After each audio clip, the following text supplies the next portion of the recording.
السلام عليكم. j'espère que vous allez bien. مرحبا بكم معايا فيديو جديدة على قناتي try to cook with me. اليوم غادي نبدا معكم ان شاء الله سلسلة ديال لي ايس كريم ولا لي غلاس. غادي نبروبوز عليكم وصفات جد سهلة اللي تقدروا تستعملوهم وتخدموهم في الدار بلا صوربيار بلا حتى شي ماشين، ولا بلوتو سمحوا لي غادي تحتاجون اي ماشين هو ان ميكسر، يعني خلاط كهربائي اللي اساس ديال هاد ديال كاع لي غوسيت اللي بيه باش نقدروا نميكسيو لي زانغريديون ديالنا ونحصلوا على لي غلاس اللي بغينا ان شاء الله.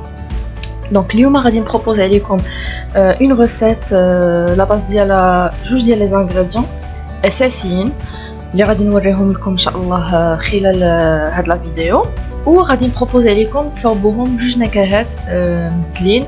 هادو هما النكهات اللي غنبدا بهم، هما المفضلين عندي.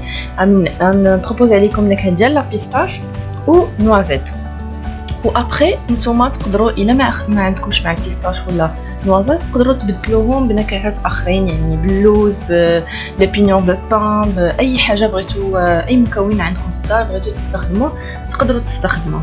ونبداو على بركه الله. دونك بالنسبه لي زانغريديون كيف لكم دو زانغريديون برينسيبو اللي هما لو لي كونسونطري سكري كما كتشوفوا و لا كريم شانتيي. دونك هادو هما الاساس ديال اي كلاص من هاد النوعيه هذه اللي غادي نوريكم ان شاء الله. انا هنا ما غاديش نستعمل 100% سكري، غادي نخلط ما بين لي كونسونطري سكري و لي كونسونطري نون سكري، يعني واحد محلى وواحد غير محلى. وبالنسبه لكيفاش غادي نكهو بغيت ناكد واحد الحاجه، هي انني هاد لي غلاس ولا في لي غلاس اون جينيرال ما غنستخدمش وما كنستخدمش نكهات اصطناعيه ولا الملون الغذائي. انا هنا كيف ما كتشوفوا خديت شويه ديال البيستاش ونوازيت اللي ديجا حمرتهم في الفرن، ونوازيت اللي قشرتهم بالمر ما حمرتهم. دونك اول حاجه غنبدا بها هي انني غادي نطلع لا كريم شانتي ديالي. دونك هنا انا عندي بودر، الا كنتو غادي تستخدموا ليكيد غادي تاخذوا ليكيفالون ديال 200 ملل في كل نكهه اللي غادي نوريكم. ابري لي كونتيتي نتوما تقدروا تحكموا فيهم، يعني تعملوا النص ديال هاد المقادير اللي غادي نعطيكم ربع ولا تدوبلو اذا بغيتوا. وانا الوقت اللي غادي يطلع لي فيه لا كريم شانتي ديالي غادي ندوز باش نوجد العقده ديال كل نكهه، وهذه هي الطريقه اللي تخدموا بها اي نكهه بغيتوا. يعني الا استخدمتوا اللوز ولا لي بينيون دو بان ولا اللي عندكم في الدار بغيتوا تخدموهم باش تخرجوا النكهه، هذه هي الطريقه اللي انا كنستخدمها باش كتخرج لي العقده ديالها. دونك بالنسبه لا بيستاش انا خديت هنايا لا بيستاش في ان ميكسور، خليت واحد شويه اللي غادي نهرمشو من بعد ونخليه واخا ديجا ملي كتصاوب العقده ما كتكونش ديك لاباط ليس، دونك كتكون فيها ديك شويه مهرمشين. مي انا بغيت نخلي ديك الطريفات هيدا كبارين اللي نخلطهم من بعد في الاخر مع لا كلاص ديالي. دونك هنايا انا غادي ناخذ كل نكهه نص ديال لاطا دو لي كونسونطري سكري اللي غنخلطو عاوتاني مع نص ديال نون سكري ولا الغير المحلى باش ما تجينيش قويه ولا حلوه بزاف. دونك باش تخدموا العقده ديالكم كما كتشوفوا النكهه اللي عندكم ولا الفاكهه اللي عندكم كتخلطوها مع الحليب كونسونطري. واحد الحاجه اساسيه اللي بغيت ناكد عليها هي ان ملي تكونوا كتخدموا لا غسيل ديالكم باش ما يضيعلكمش الوقت شربوا القهوه ديالكم. بس كنضحك معكم. المهم انا باش لكي لا يطول الانتظار كيف ما كنقولوا حطيت القهوه ديالي، عملت الموسيقى، عملت كلشي. دونك غادي نبقى هيدا حتى نميكسي كلشي مزيان ونرجع لكم من جديد.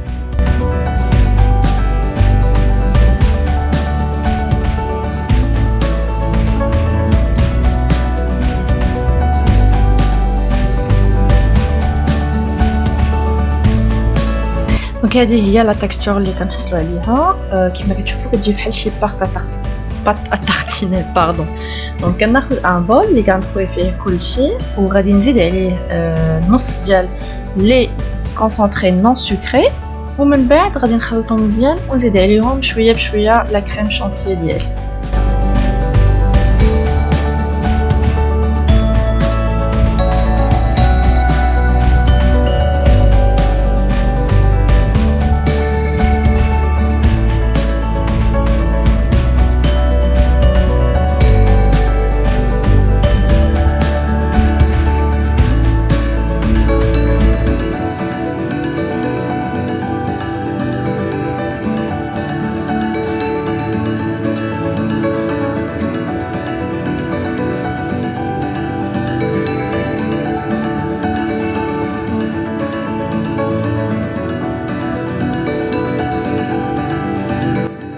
واكيد بالنسبه للناس اللي بغاو يزيدوا الملون الغذائي يقدروا يزيدوا شويه ديال الكولورون خضر حتى يحصلوا على ديك لا كولور اللي بغاو. وكذلك بالنسبه للنكهه اللي بغا يزيد شويه من النكهه ديال البيستاش يزيدها. انا ما كنصحش الا عملتو كونتيتي مزيانه من البيستاش حيت كتمرر من بعد النكهه.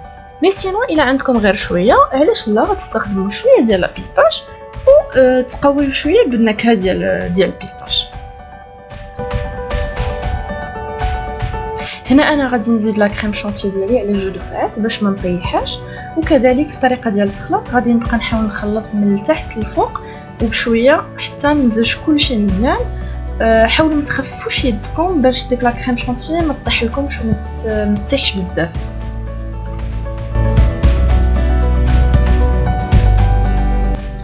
وهكذا كيجي الخليط ديالنا من بعد ما خلطناه ومزجنا العناصر مزيان مع بعضهم. كما شفتوا ديجا لا كولور كتجي مخضره شويه بداك لا بيستاش اللي العقده ديالها اللي عملنا. انا دابا غادي ناخذ داك شويه اللي بقى لي غادي نحاول نهرمشو هيدا بالمثلك نهرسو غير شويه في وسط واحد بلاستيك غذائي ولا ساك دو كونجيلاسيون.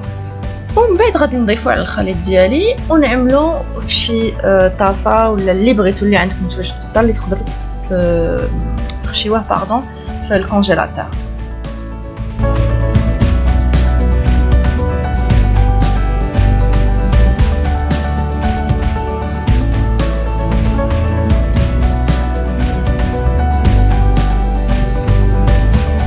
دونك انا هنا غادي نخشيه في الكونجيلاتور ونخليه يبات ليله كامله باش يتجمع لي مزيان.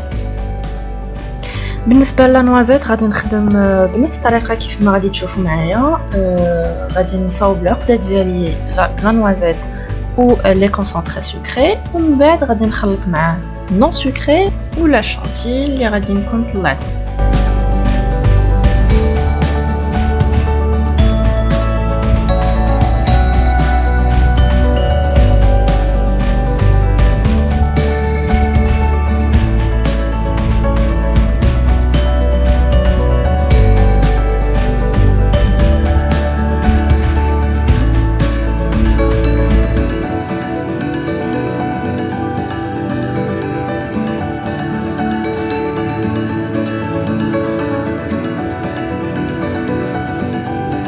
ومن بعد غادي نخلطهم حتى يتمزج لي الكل مع بعضو كيف ما عملت المره الاولانيه.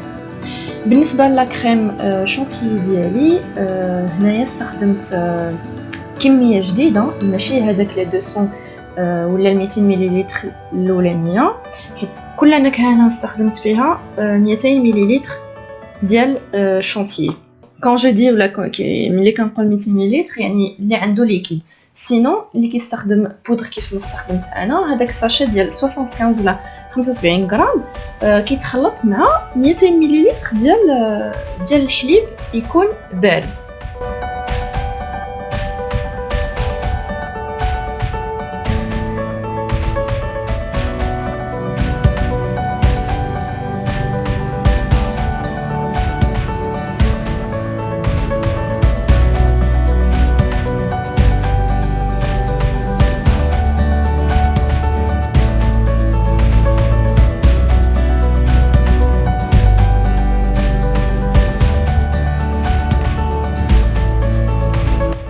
وهذا هو الريزولتا ديال الكلاص ديالنا والايس كريم ديالنا اللي صاوبنا. كما كتشوفوا هنا شي واحد ديجا داز من حداهم ما خلاناش نصوروا داكشي جديد ولا عابر.